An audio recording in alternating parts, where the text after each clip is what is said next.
Jain guys, आज हम फिर से बात करेंगे एंसेंट हिस्ट्री पे और आज हम चर्चा करेंगे चंदेल वंश पे और देखेंगे चंदेल वंश से कौन से प्रश्न एग्जाम से रिलेटेड है। आज हम बात कर लेते हैं चंदेल वंश पे और इसी में आज आपको पता चल जाएगा कि मेडाइवल हिस्ट्री में हम लोग एंट्री करने वाले हैं। तो हमारा अब लास्ट एक टॉपिक और एक वंश हमारा बच रहा है जो छोटे छोटे वंश है और उस पे बात करने के बाद हम लोग दिल्ली सल्तनत को पढ़ेंगे। तो आज हम बात कर लेते हैं चंदेल वंश पे और देख लेते हैं कि एग्जाम से रिलेटेड कौन से हमारा प्रश्न है। तो चलिए देखते हैं, देखेंगे आज हमारा क्या है चंदेल वंश। चंदेल वंश में देखेंगे चंदेल वंश को एक और नाम से जाना जाता है, देखेंगे उसका नाम क्या है और उससे रिलेटेड हमारा प्रश्न क्या है। देखेंगे चंदेल वंश आया और इसका एक और हमारा जो नाम है जजाक भुक्ति वंश के भी नाम से जाना जाता है। तो ये आप ध्यान में रखेंगे, कहीं कहीं पे आपको प्रश्न आपको जजाक भुक्ति वंश के नाम से आएगा तो आप चंदेल वंश को समझेंगे। जजाक भुक्ति वंश आपका रहे या फिर चंदेल वंश रहे, दोनों एक ही है। तो चलिए देखते हैं, देखेंगे यह वंश मध्य प्रदेश के क्षेत्र में था। ये कौन चंदेल वंश जो थे भारत के कौन से राज्य में थे, ये देखेंगे तो मध्य प्रदेश का जो चंदेल वंश है मध्य प्रदेश के क्षेत्र में था। तो इसको ध्यान में रखेंगे कि चंदेल वंश किस कौन से क्षेत्र में था, तो मध्य प्रदेश के क्षेत्र में था। फिर देखेंगे इसे जजाक भुक्ति वंश भी कहा जाता है। हम आपको पहले ही बता दिए कि चंदेल वंश जो है चंदेल वंश का दूसरा नाम क्या है, तो जजाक भुक्ति वंश है। अगर मैं कहीं पे आपको जजाक भुक्ति वंश भी आए और चंदेल वंश ना लिखा रहे तो आप चंदेल वंश ही समझेंगे। तो आपको ये आप ध्यान में रखेंगे कि चंदेल वंश या जजाक भुक्ति वंश कौन से क्षेत्र में फैली हुई था, तो मध्य प्रदेश में फैला हुआ था, ये ध्यान में रखेंगे। फिर देखेंगे नेक्स्ट प्रश्न क्या हमारा है कि बेसर शैली की जो हमारा बेसर शैली की निश्चित जो थी हमारा शैली भी कहते हैं, क्या कहते हैं, ये आप ध्यान में रखेंगे कि बेसर शैली को हम लोग किस नाम से और जाना जाता है। तो देखेंगे बेसर शैली को मिश्रित शैली भी कहते हैं। कौन सी कहते हैं, मिश्रित शैली भी कहते हैं।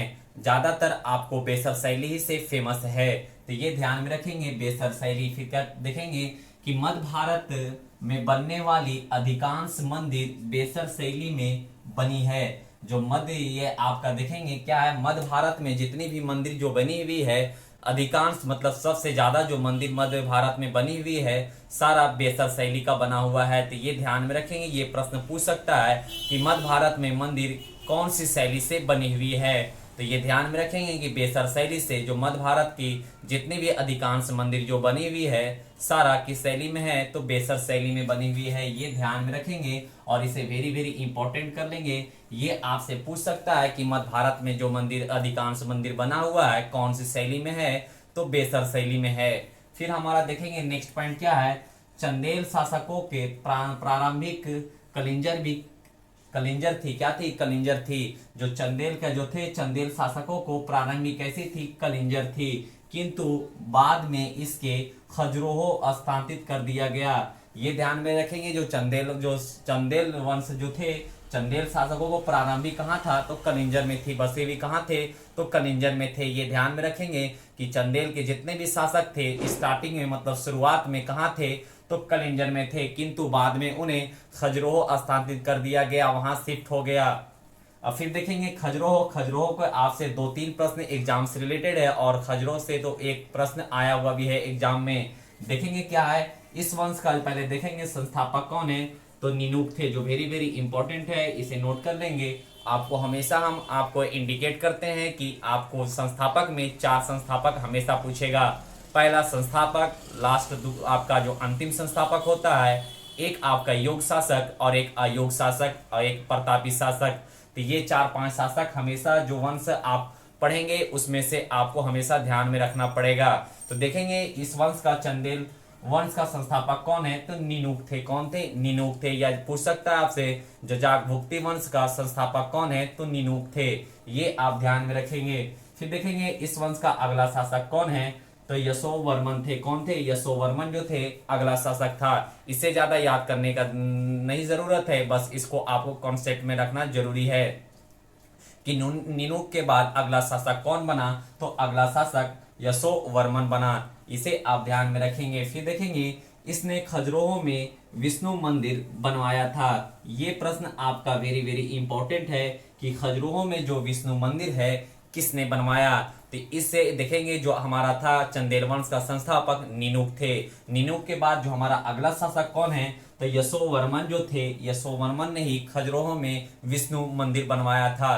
तो ये आपसे प्रश्न वेरी वेरी इंपॉर्टेंट है। ये आपसे पूछ सकता है कि खजुराहो में विष्णु मंदिर का निर्माण किसने करवाया या किसने बनवाया? तो ये ध्यान में रखेंगे कि यशोवर्मन ने बनवाया था।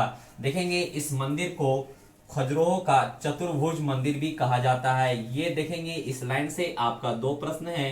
पहला आपका ये पूछेगा कि खजुराहो में जो विष्णु मंदिर किसने बनवाया, तो आपको ये ध्यान में रखेंगे यशोवर्मन ने। और पूछेगा इस मंदिर को क्या कहते हैं, तो खजुराहो का चतुर्भुज मंदिर भी कहते हैं। तो ये पूछ सकता है कि कौन से मंदिर को चतुर्भुज की मंदिर भी कहते हैं। तो ये ध्यान में रखेंगे जो हमारा खजुराहो में विष्णु मंदिर है बना हुआ है उसे हम लोग क्या कहेंगे?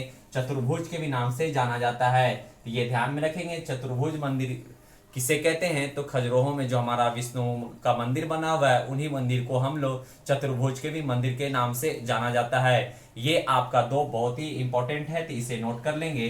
फिर देखेंगे नेक्स्ट क्या है, इस वंश का अगला शासक कौन है? तो धंग था। कौन था इस वंश का अगला शासक? धंग। पहला आप कौन है? हमारा संस्थापक नीनुक। फिर अगला शासक कौन है? तो यशोवर्मन। फिर अगला शासक कौन है? तो धंग है। ये अभी तक तीन आपको राजा आ गया है सामने, जिसमें से आपका दो इंपॉर्टेंट है, एक संस्थापक और एक दूसरा जो यशोवर्मन मंदिर के लिए जाना जाता है, तो वो मंदिर के लिए फेमस है। तो इसे आपको ध्यान में रखना बेहद जरूरी है। फिर देखेंगे इस वंश का सबसे प्रतापी शासक कौन है? तो विदर्भ था। कौन था? विदर्भ था। ये आपको हम हमेशा नोट करते हैं कि आपको कोई भी वंश पढ़ेंगे, किसी भी वंश को पढ़ेंगे तो उसमें प्रतापी या अयोग्य शासक या योग्य शासक को आपको याद रखना बहुत जरूरी है। तो देखेंगे चंदेल वंश का सबसे प्रतापी शासक कौन है? तो विदर्भ है, जो वेरी वेरी इंपॉर्टेंट नोट कर लेंगे आप, क्योंकि आपसे पूछ सकता है कि चंदेल वंश या जजाभुक्ति वंश का सबसे प्रतापी शासक कौन है। तो इसे ध्यान में रखेंगे कि विदर्भ जो थे सबसे चंदेल वंश का सबसे प्रतापी शासक था। फिर देखेंगे जिसने गुजरात के शासक राजपाल की हत्या कर दिया था। जो इन्होंने विदर्भ जो थे इन्होंने गुजरात के राजपाल की हत्या कर दिया था। क्या कर दिया था? हत्या का शासक के राजपाल की हत्या कर दी थी, क्योंकि इसने महमूद गजनवी के सामना नहीं कर सका था। क्या कर सका था?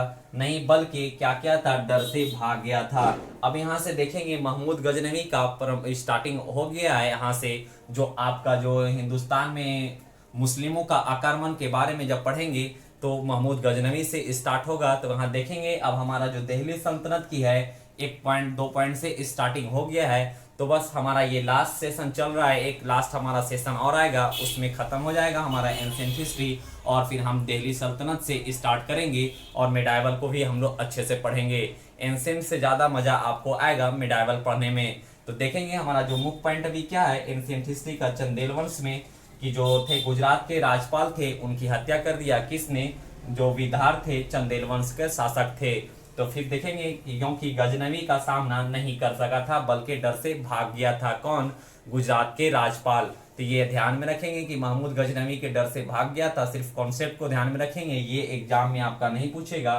फिर देखेंगे इस वंश का अंतिम शासक कौन है? तो इस वंश का देखेंगे अंतिम शासक कौन है? तो परिमर्दा था। कौन था? परिमर्दा जो थे चंदेल वंश या जजाभुक्ति वंश का अंतिम शासक था। इसे आप ध्यान में रखना है क्योंकि वो आपसे पूछ सकता है, संस्थापक और अंतिम संस्थापक पूछना बेहद जरूरी है।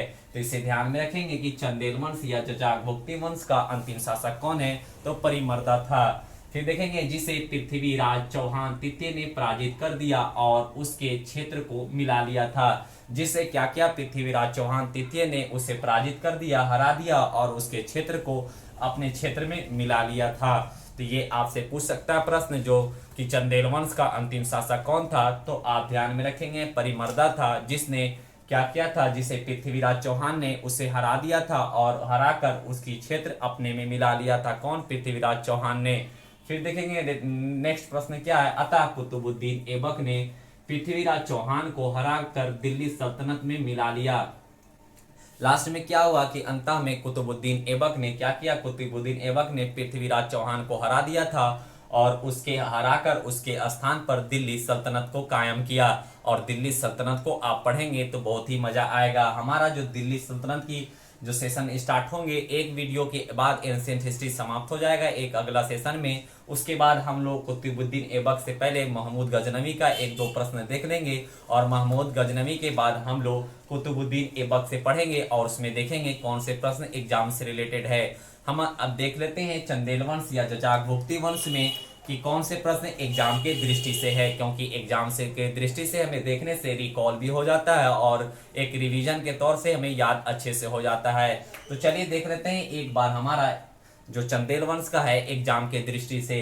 देखेंगे पहला कि चंदेल वंश जो या जजागभुक्ती वंश जो थे कौन से क्षेत्र में फैले हुए थे, तो मध्य प्रदेश के क्षेत्र में फैला हुआ था, इसे आपको ध्यान में रखना है। फिर देखेंगे जो अधिकांश जो चंदेल वंश के जो मंदिरें थी अधिकांश किस चीज की बनी हुई थी, तो बेसर शैली का बना हुआ था।